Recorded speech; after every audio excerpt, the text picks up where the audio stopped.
কে হচ্ছেন বাংলাদেশের রাষ্ট্রপতি? জাতীয় রাজনীতিতে সরকার গঠনের জোর প্রস্তুতির মধ্যেই এখন বড় প্রশ্ন, বাংলাদেশের পরবর্তী রাষ্ট্রপতি কে হচ্ছেন?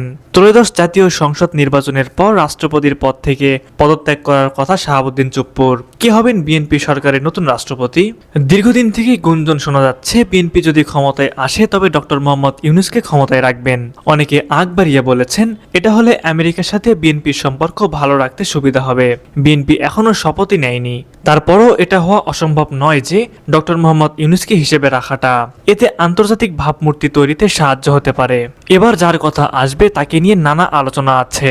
বিগত 17 বছরে তার কৃতিত্ব আর ত্যাগকে বিবেচনায় নিলে মির্জা ফখরুল্লাহ রাষ্ট্রপতির পদ পাওয়ার জন্য যোগ্য ব্যক্তি। জিয়া পরিবারের প্রতি যে আস্থা ও ভালোবাসা তিনি দেখিয়েছেন, সেটা তারেক রহমান মনে রাখলে মির্জা ফখরুল নিশ্চিতভাবে রাষ্ট্রপতি হবার দৌড়ে এগিয়ে আছেন। মানুষের ভাবনায় এই নামটি আছে, এবং সত্যি সত্যি যদি এটা হয় তাহলে বিএনপির লোকজন তো বটেই, দেশের সাধারণ মানুষও খুশি হবে। এই দুইজন ছাড়াও আরও একটি নাম আছে রাষ্ট্রপতি হবার দৌড়ে। অনেকে তাকে ভাবি রাষ্ট্রপতি হিসেবেও সম্বোধন করেছেন। কারো ব্যক্তিগত চাওয়া নয়, তিনি তার যোগ্যতার কারণে রাষ্ট্রপতি পদ পেতে পারেন। তার নাম আব্দুল মঈন খান।